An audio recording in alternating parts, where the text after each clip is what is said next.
মাধ্যমিক ভৌতবিজ্ঞান 2025-এর সাজেশন। প্রত্যেকটি চ্যাপ্টারের 8টা চ্যাপ্টার আছে, প্রত্যেকটি চ্যাপ্টারের প্রশ্নগুলি সাজেশনের মতো করে দেওয়া হয়েছে। মাধ্যমিক ভৌতবিজ্ঞান সাজেশন চ্যাপ্টার 1 অর্থাৎ পরিবেশের জন্য ভাবনা, এই চ্যাপ্টার থেকে মোট 8টি প্রশ্ন দিয়েছি। সেটা হচ্ছে ওজোন স্তর ধ্বংসে NO NO2 এবং CFC যৌগগুলির ভূমিকা। এটা আসতে পারে। সিএফসির পুরো নাম কি, এটাও পরীক্ষায় আসে। গ্রিন হাউস এফেক্ট, বিশ্ব উষ্ণায়ন বলতে কি বোঝায়, গ্রিন হাউস গ্যাস কি এবং উদাহরণ দিতে হবে, উদাহরণটা পরীক্ষায় খুব আসে। দ্বিতীয় 5 নম্বর প্রশ্ন হচ্ছে জ্বালানির তাপন মূল্য বলতে কি বোঝায়, একক কি, এটাও পরীক্ষায় পড়ে। যার একক হচ্ছে ক্যালোরি পার গ্রাম এখানে লেখা আছে, বা সিজিএস এ ক্যালোরি পার গ্রাম, এসআই পদ্ধতিতে হচ্ছে কিলোজুল পার কেজি। 6 নম্বর প্রশ্ন মিথেন হাইড্রেন কি, এটা হচ্ছে মিথেন হাইড্রেন এর সংকেতটা লিখে রেখেছি, দেখো 4CH4.23H2O, এটা হচ্ছে মিথেন হাইড্রেনের সংকেত। ওকে, এগুলা কিন্তু বই থেকে প্রথম চ্যাপ্টার থেকে পড়ে নেবে, এগুলা পরীক্ষায় প্রশ্ন আসবে। 7 নম্বর হচ্ছে বায়ুমণ্ডলের সর্বাপেক্ষা নিচের স্তরটির নাম কি, এটা তোমরা সবাই জানো ট্রপোস্ফিয়ার। এটা হচ্ছে 8 নম্বর প্রশ্ন বায়োফুয়েল কি, এটা খুবই ইম্পর্টেন্ট প্রশ্ন। বায়োফুয়েল এর ব্যবহার লিখতে হবে।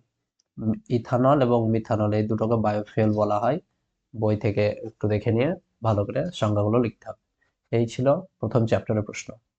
দ্বিতীয় চ্যাপ্টার থেকে হচ্ছে গ্যাসের আচরণ, যেটা সেখান থেকে হচ্ছে অনেক কটা প্রশ্ন নেওয়া হয়েছে এবং এগুলো ভালো চ্যাপ্টার। এক্ষেত্রে প্রথম প্রশ্ন যেটা হয় সেটা হচ্ছে বল এবং চাপের একক এবং মাত্রা লিখতে বলা হয়। এখানে বলের একক আমি লিখে দিয়েছি, এসআই পদ্ধতিতে নিউটন, সিজিএস এ ডাইন। এবার 1 নিউটন সিজিএস এবং এসআই পদ্ধতিতে যে বলের একক তার সম্পর্ক হচ্ছে 1 নিউটন মানে হচ্ছে 10⁵ ডাইন, এটা পরীক্ষায় পড়ে। এবং বলের মাত্রা হচ্ছে mL (10⁻²). আর 1 বার ইকুয়াল টু 10⁶ ডাইন পার সেমি স্কয়ার, এটাও পড়ে। এবং চাপের একক যেটা আছে সিজিএস পদ্ধতিতে হচ্ছে নিউটন পার বর্গমিটার বা নিউটন পার মিটার স্কয়ার, এটাকে বলা হয় পাস্কাল বলা হয়। চাপের একক হচ্ছে পাস্কাল। সিজিএস এ হচ্ছে ডাইন পার সেমি স্কয়ার। এর মাত্রা হচ্ছে mL ইনভার্স (10⁻²). এগুলো কিন্তু পরীক্ষায় খুবই পড়ে, ইম্পর্টেন্ট প্রশ্ন এগুলা।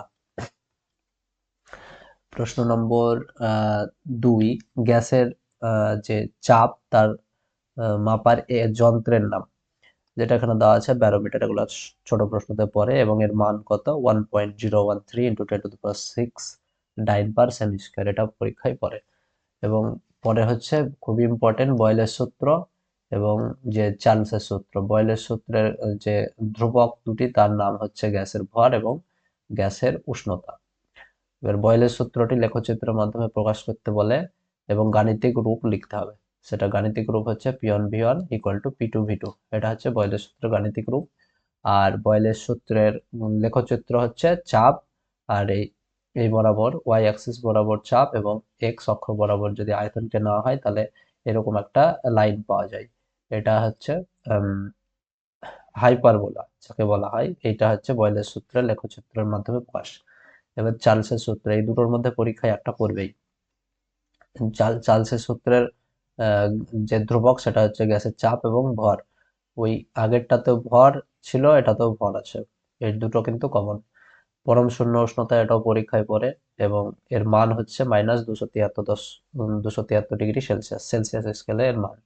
এবং এখানে একটা সম্পর্ক হচ্ছে টি = 273 প্লাস থিটা, এটা সেলসিয়াস স্কেলের মান = কেলভিন, মানে 273 টি = 273 প্লাস থিটা কেলভিন।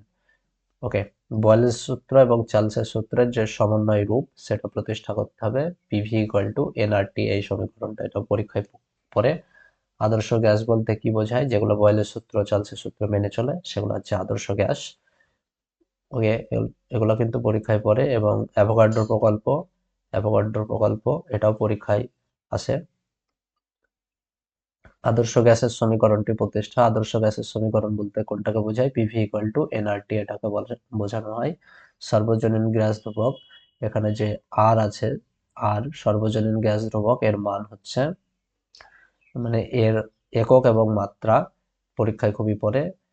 একক হচ্ছে joule, mole inverse, kelvin inverse, বা erg mole inverse, kelvin inverse, বা litre atmosphere mole inverse, kelvin inverse হচ্ছে এর একক, এবং মাত্রা হচ্ছে এখানে দেওয়া আছে, এটা দেখে নেবে। এগুলো কিন্তু পরীক্ষায় খুব পড়ে, এখান থেকেই পরীক্ষায় প্রশ্ন হবে।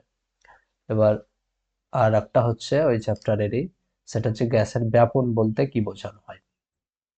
এটা অত ইম্পর্টেন্ট নয়, কিন্তু তাও দিয়েছি। আর 3 নম্বর চ্যাপ্টার, যেটা হচ্ছে রাসায়নিক গণনা। রাসায়নিক গণনা থেকে অঙ্ক করবে, যদি থিওরি দেয় তাহলে এইগুলোর মধ্যে আসতে পারে। সেটা হচ্ছে রাসায়নিক সমীকরণ বলতে কি বোঝায়, এর উদাহরণের মাধ্যমে ব্যাখ্যা করতে হবে। আর রাসায়নিক সমীকরণের তাৎপর্য, ভর সংরক্ষণ সূত্রটি বিবৃত করা, হচ্ছে গ্যাসের বাষ্প ঘনত্ব বলতে কি বোঝায়, এবং এসটিপিতে 1 গ্রাম অণু গ্যাসের আয়তন কত হবে সেটা বলতে হবে। সেটা হচ্ছে 22.4 লিটার, এটা 1 নম্বরের জন্য। আর গ্যাসের আণবিক গুরুত্ব ইকুয়াল টু 2 বাষ্প ঘনত্ব, যেটা একটু আগে বলা হলো, এম ইকুয়াল টু 2 ডি। এটা থেকে পরীক্ষায় অঙ্ক পড়ে। ওকে, তো চ্যাপ্টার নম্বর 3 এর এই কটাই। আর চ্যাপ্টার 4-এর অর্থাৎ তাপের ঘটনাসমূহ, এখান থেকে এই প্রশ্নগুলো আছে। তড়িৎ পরিবাহিতা বলতে কি বোঝো, এবং এর সিজিএসএসআই পদ্ধতিতে একক কি। এর সিজিএস পদ্ধতিতে একক হচ্ছে calorie, semi inverse, second inverse, degree Celsius inverse. বা এটা এসআই পদ্ধতিতে, এটা কিন্তু পরীক্ষায় খুব পড়ে, ওয়াট পার মিটার কেলভিন, এইভাবে। তারপরে প্রশ্ন হচ্ছে কঠিন পদার্থের রৈখিক প্রসারণ গুণাঙ্ক, ক্ষেত্র প্রসারণ গুণাঙ্ক এবং আয়তন প্রসারণ গুণাঙ্ক বলতে কি বোঝায়, এদের মধ্যে সম্পর্ক, অর্থাৎ সম্পর্ক alpha equal to beta by 2 gamma by 3, এই সম্পর্কটা প্রতিষ্ঠা করতে বলে, অনেক সময় পরীক্ষায় আসে। এগুলা কিন্তু আলাদা আলাদা ভাবে জিজ্ঞেস করবে, যে রৈখিক প্রসারণ গুণাঙ্ক বলতে কি বোঝায়, আর তারপরে ক্ষেত্র প্রসারণ গুণাঙ্ক, এগুলো আলাদাভাবে আসতে পারে। কঠিন পদার্থের তাপীয় প্রসারণ বলতে কি বোঝানো হয়, 3 নম্বর প্রশ্ন। 4 নম্বর হচ্ছে যে তামার দৈর্ঘ্য প্রসারণ গুণাঙ্ক 17 × 10⁻⁶ পার ডিগ্রি সেলসিয়াস বলতে কি বোঝানো হয়। এই ধরনের প্রশ্ন পরীক্ষায় আসবে। চ্যাপ্টার নম্বর 5, সেটা হচ্ছে আলো, এবং এই চ্যাপ্টার থেকে পরীক্ষায় অনেক প্রশ্ন আসবে।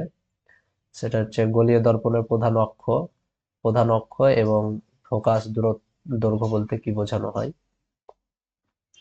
2 নম্বর পাতলা লেন্স। 3 নম্বর হচ্ছে আলোক কেন্দ্র কি।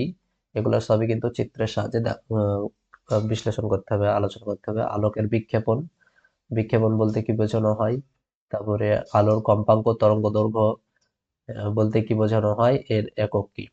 এগুলাই পরীক্ষায় খুব পড়ে।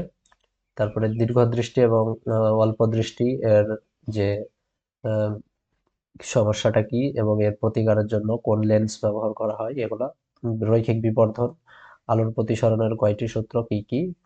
ওকে, 2টি সূত্র, এবং এটা হচ্ছে স্নেলের সূত্র, যেটা এটা পরীক্ষায় কিন্তু আসবেই।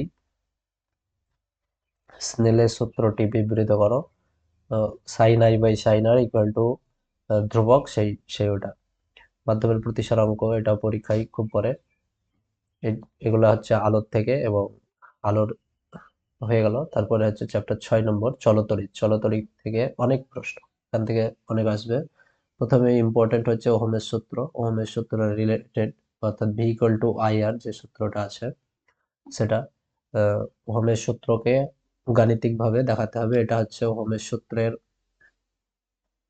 যে লেখচিত্রের মাধ্যমে প্রকাশ, আই আর ভি এরকম হলে পরে এটা লেখচিত্রের মাধ্যমে প্রকাশ করতে বলবে, তখন এটা দেখাতে হবে।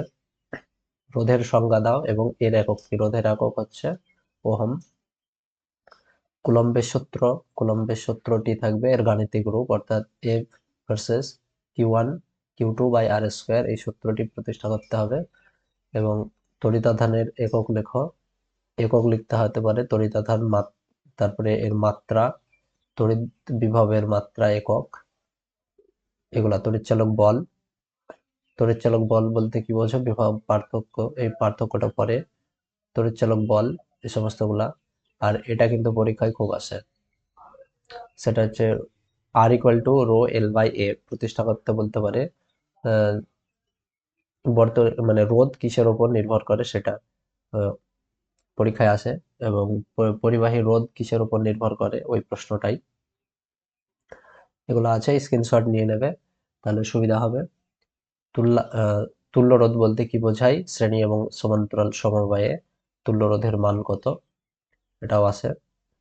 তড়িৎ প্রবাহ মাত্রা, তাপীয় আহ, ফল সংক্রান্ত জুলের সূত্র, এটা পরীক্ষায় কিন্তু খুব ইম্পর্টেন্ট। এখান থেকে এই প্রশ্নগুলা খুব ইম্পর্টেন্ট।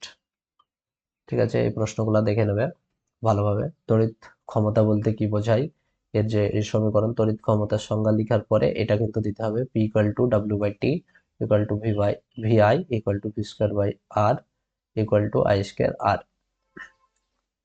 CFL এলইডি এর পুরো নাম। তারপরে ফ্লেমিং এর যে বাম হস্ত নিয়ম, এটা পরীক্ষায় কিন্তু খুব দেয়।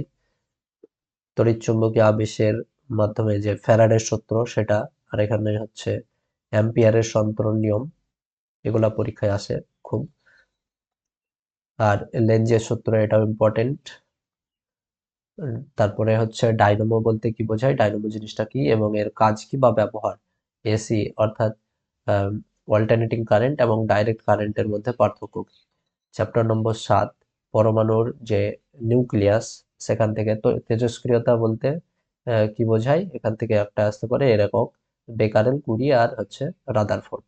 তিনটের সাহায্যে তেজস্ক্রিয়তার মাপা হয়। তেজস্ক্রিয় মৌলের উদাহরণ দাও। আলফা, বিটা এবং গামা রশ্মির পার্থক্য লিখতে হতে পারে। আর E = mc² সমীকরণটি কোন বিজ্ঞানীর আহ, প্রতিষ্ঠা করেছেন, বিজ্ঞানী আইনস্টাইন এটা। আর তেজস্ক্রিয়তার ব্যবহার, এখন তেজস্ক্রিয় মৌল থেকে আলফা, বিটা এবং গামা রশ্মি নির্গত হয়। আলফা রশ্মি নির্গত হলে একটা হিলিয়াম বেরিয়ে যায়, অর্থাৎ ভর সংখ্যা সেক্ষেত্রে 4 কমে আর পরমাণু ক্রমাঙ্ক 2 কমে।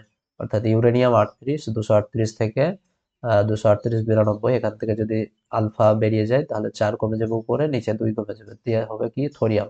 এইভাবে যদি বিটা কণা যায় তাহলে পরে নিচেরটা 1 বৃদ্ধি পাবে আর উপরেরটা একই থাকবে, অর্থাৎ ভর সংখ্যা সমান থাকবে। তাহলে বিটা কণা নির্গত হলে একটা ইলেকট্রন বেরিয়ে যায়, মানে অ্যাড হয়। আর গামার ক্ষেত্রে কোনো হয় না, গামা হচ্ছে তড়িৎ চুম্বকীয় তরঙ্গ, পি হচ্ছে, তার ফলে সৃষ্টি হয় প্রোট্যাক্টিনিয়াম। ওকে। আর চ্যাপ্টার নম্বর 8, হচ্ছে পদার্থের ভৌত এবং রাসায়নিক ধর্ম। এক্ষেত্রে যে পর্যায় সারণী আছে সেটা কিন্তু খুব ভালো ইম্পর্টেন্ট। মেন্ডেলিফের পর্যায় সূত্রটি বিবৃত করতে হবে। মেন্ডেলিফের পর্যায় সূত্রের 7টি পর্যায় এবং 8টি শ্রেণী আছে। প্রথমটা হচ্ছে গুরুত্বের উপর নির্ভর করে এ করা হয়। আর দ্বিতীয় হচ্ছে আধুনিক পর্যায় সূত্র, যেটা পারমাণবিক সংখ্যার উপর বেশ করে তৈরি। পর্যায় সারণীতে হাইড্রোজেনের অবস্থান। হ্যালোজেন, হ্যালোজেন কি এবং এর উদাহরণ। হ্যালোজেন হচ্ছে ফ্লোরিন, ক্লোরিন, ব্রোমিন এবং আয়োডিন, এই পাঁচটিকে বলা হয় হ্যালোজেন। আর হচ্ছে নোবল গ্যাস কি, মানে নিষ্ক্রিয় গ্যাস, উদাহরণ হিলিয়াম, নিয়ন, ক্রিপ্টন, জেনন, রেডন, এগুলো হচ্ছে আমাদের নোবল গ্যাস। তড়িৎ ঋণাত্মকতা বলতে কি বোঝায়, মৌলের জারণ ক্ষমতা, লাইকার অ্যামোনিয়া। ওকে। জৈব এবং অজৈব যৌগের পার্থক্য, এক্ষেত্রে ইউরিয়ার সংকেত হচ্ছে এটা। মিথেনের গঠন এবং সংকেত, মিথেনের সংকেত হচ্ছে CH4 আর এর গঠন হচ্ছে এরকম। ঠিক আছে। এবং লাস্ট যেটা আছে, আমি যেটা সাজেশন হিসেবে দিয়েছি সেটা হচ্ছে হাইড্রোকার্বন বলতে কি বোঝায়, কয় প্রকার এবং কি কি, উদাহরণ দাও। এক্ষেত্রে মিথেন, এক্ষেত্রে কিন্তু পরীক্ষায় আসবে, এগুলো প্রত্যেকটা ব্যবহার, মিথেন, ইথেন, ইথিলিন, অ্যাসিটিলিন। সংকেত আর এর গঠন এইভাবে দেওয়া আছে, এগুলো দেখে নেবে, স্ক্রিনশট মেরে নেবে, এগুলো থেকে একটা প্রশ্ন আসবেই। এগুলো গঠন দেওয়া আছে। সমগোত্র শ্রেণী বলতে কি বোঝায়, আর এগুলা হচ্ছে ফাংশনাল গ্রুপ। এই গ্রুপ থাকলে, ওয়েজ থাকলে তাকে অ্যালকোহল বলা হয়, CH থাকলে তাকে অ্যালডিহাইড বলা হয়। এগুলো তো আগেই লেখা আছে, দেখে নেবে। এটা ফেনল, C6H5OH, এটাকে বলা হয় ফেনল। COOH থাকলে তাকে বলা হয় অ্যাসিড, এটা হচ্ছে অ্যাসিটিক অ্যাসিড। আর NH2 থাকলে অ্যামিন বলা হয়, এটা হচ্ছে মিথাইল অ্যামিন, CH3NH2। আর এটার হচ্ছে LPG এবং CNG এর পুরো নাম এবং ব্যবহার লিখতে হবে।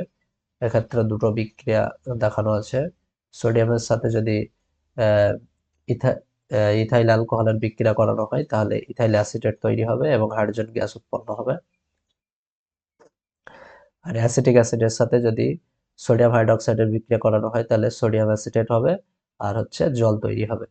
আর তড়িৎ লেপন বলতে কি বোঝায়, জলের তড়িৎ বিশ্লেষণ বলতে কি বোঝায় এবং ভোল্টামিটার কি। ওকে, জলীয় যৌগের ধর্মগুলি কি, আয়নীয় যৌগের ধর্মগুলি কি, এটা বলতে হবে। আরো যে চ্যাপ্টার গুলো আছে সেক্ষেত্রে যে অ্যামোনিয়া আছে, পরীক্ষাগার প্রস্তুতির প্রত্যেকটার যে র মেটেরিয়ালস এবং কিভাবে তৈরি করা হয় সেটা দেখে নিতে হবে। আর ধাতু অধাতুর ওই চ্যাপ্টার থেকে যে প্রত্যেকটা যে এগ আছে তাদের আকরিক গুলার নাম এবং এটা কি কাজে ব্যবহার হয় সেটা কিন্তু পরীক্ষায় ইম্পর্টেন্ট আসবে। ওকে, তো এটা আজকের বলার ছিল। এগুলো ভালো করে পড়ে গেলেই মোটামুটি 80-90% কোশ্চেন এখান থেকে কমন চলে আসবে। তো ভিডিওটি ভালো লাগলে পরে লাইক কমেন্ট এবং শেয়ার করবে। ওকে, থ্যাংক ইউ।